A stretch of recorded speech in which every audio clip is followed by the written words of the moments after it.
We're at day 7, or the end of day 7. We left port early, so you can see mountains behind us as we're leaving. Also, I'm representing Florida Polytechnic. Thank you, new president, for getting a gift store so that we can have things that we can purchase and not have to get online. Bigger selection. But the real reason, honestly, is because my hair is a freaking mess, and it's that old man hair, and it ain't fixing itself. I had to wet it, and now it's cold, so you know that looks more natural anyway. So start out the day. We had a rental car. We went ahead and did a rental car here. It was a Jeep Wrangler. Yes. Manual, which was fun. It's been a while since I drove a manual. We got up, ate breakfast, went and got the rental, and drove straight to Mendenhall Glacier Visitor Center. Now, the Visitor Center was closed when we got there. It doesn't open until 10, and we were there about 8:40, 8:35, 8:40. So we decided we wanted to take the hike to Nugget Falls. And so we did the mile hike one way to Nugget Falls. And you remember what happened when we were down there? We took some pictures down there. What happened? We thought something was happening, and then we walked away, and it wasn't happening no more. It was raining. I thought it was raining. So it was raining. So it was just spitting rain. It was like sprinkling / spitting rain. But then we got in front of the falls, and it seemed like the rain had picked up. Like, it wasn't like drenching us, but it was getting us wet. And we both thought that it was probably, the rain was picking up. So after we took our pictures, we decided to hike back. As soon as we left the fall area, what happened? We stopped. It totally stopped. So we're pretty sure that the falls are coming down. I mean, you can see it in some of the videos we have. They were coming down so hard that it was creating spray everywhere and getting everybody wet. But I did see 2 bald eagles. One was a young eagle, bald eagle, and the other one was a prairie older eagle because he had all his white feathers. yeah, we've seen probably 8 to 10 today. I dropped Ashley off at somewhere later, and as I was driving the car to get gas, there were 2 on a light pole. Of course, she missed that, so that was funny. But I didn't get a picture of it. So after we did Nugget Falls, we hung around at Mendenhall Glacier Visitor Center, and we checked out their videos and telescopes pointing at the glacier. It was a really cool time. Eagle, while we were at the visitor center, eagle flew literally, I couldn't get my phone quick enough. We were watching an eagle. It was in the bald eagle. It was in the tree real close, and it came and flew right over the top. That was cool. So then we left from there. And then where we go? We went to a pottery place that David had looked up. And What was actually, strange? it was his house. It was the guy's house. It was really cool. Like in a neighborhood. In It a wasn't like neighborhood. the other one that we went to where it's a guy's house kind of sort of out in the middle of nowhere. This was like a normal, nice neighborhood. And she was scared. I was a little nervous, but I told her, I'm like, I'll be brave enough to walk up and knock on his door. So I rang the doorbell, and he said, yeah, this is the place. This is the place of pottery. But talk about a little bit about that. What we did there, and what he showed us some of his pottery that he makes. His name was Jim. Yeah. I believe. Yeah, Jim. And he is actually was an architect? Oh, that's right. It was an architect, not an engineer. Yeah. You're right. Architect. I was thinking He was engineer. from Ohio, I think. I think so. Yeah, out of Ohio, and he moved here in Juneau and decided to live here. And he fell in love with pottery and started making pottery. And he just gives it away to his friends and family, but he does sell some of it. So it was really neat. We actually got to see him make a nice bowl, like Like a serving bowl, like a serving bowl, out wide, round. He was so excited, I guess, that we were there. It was kind of cool.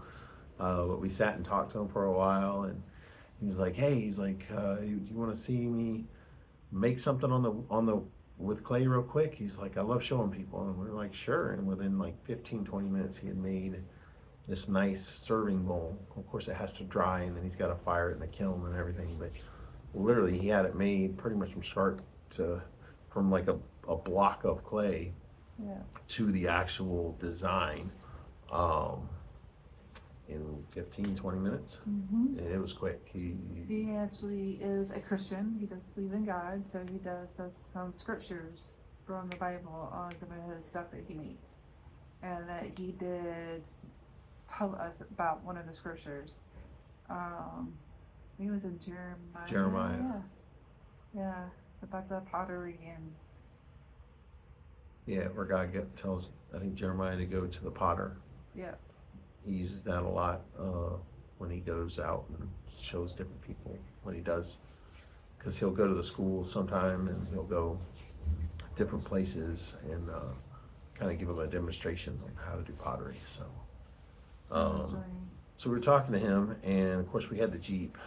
And so I asked him if he knew a place we could kind of see some overlooks and maybe drive through the mountains and, some nice places. And he said, we don't really have like mountain roads here. He's like, if you go to this one place, across the river, he's like, just go across the bridge. He told us what street to look for. And he's like, you can kind of see Juneau and, the cruise ships and everything. It's kind of pretty. And so we drove over that way, and I was trying to find, it was like a neighborhood.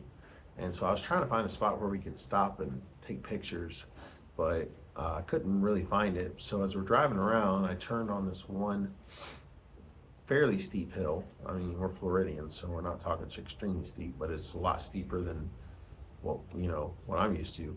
And it had a nice incline to it, and I was in like third or fourth gear, and I tried to downshift, and I couldn't get it down without stopping, so I stopped, and then I threw it in first, and I actually she didn't realize what was about to happen, but I knew we were going to roll back at least a little ways. Thankfully, I didn't stall it, and we were in a neighborhood, so there was no traffic, but we rolled backwards for a few feet, and she got nervous. Mm-hmm. She was like, she grabbed the little Jeep, oh my goodness, handle. She's like, oh. And I'm like, you okay? She's like, yep, that made me nervous. But Then we came down and back to Juneau area, and I wanted to go get some crab legs at Tracy's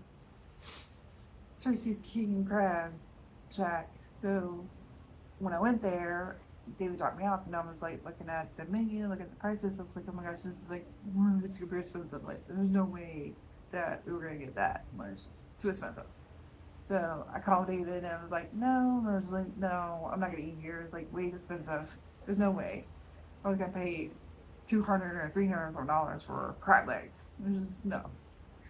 So he asked me, did I wanted to wait for him to come back?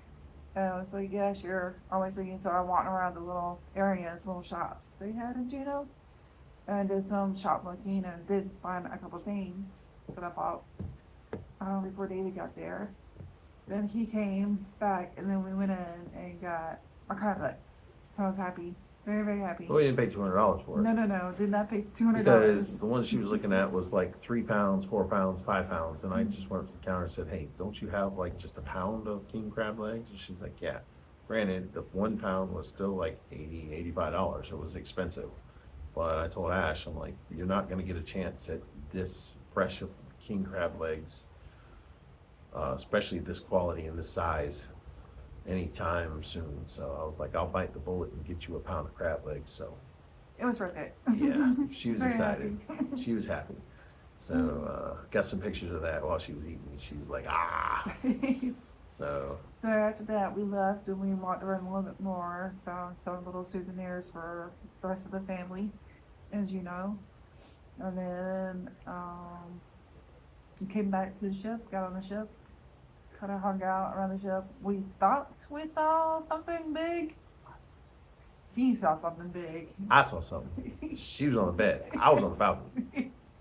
And I was talking to mom, and mom can confirm. Well, mom can confirm that I said I saw something big. She can't confirm if I saw it or not. But It then, looked like, to me, it looked like a whale. It could have been a porpoise or an orca, which technically is a whale, or a whale. But it came up to the top and it blew. So I couldn't get a good look, and it only came up once. yeah, Literally, it came up. It was up long enough for her to get out of the bed, walk out here, and put the binoculars up to her head, and she saw it go down. So it was up for maybe 3 or 4 seconds, maybe.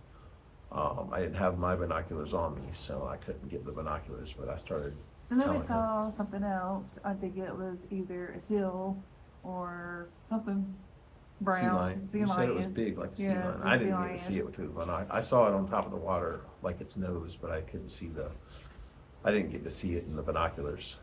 It was pretty cool. Really cold. As the weather Yeah, well, it wasn't as cold. I don't think it's as cold as Skagway. No, It's not as windy as Skagway. no, I can not tell as you that. windy, but it is cold. It is cold, but we layered up today pretty good. We're not layered up as much now. No. We layered up pretty good. What else happened? Anything else?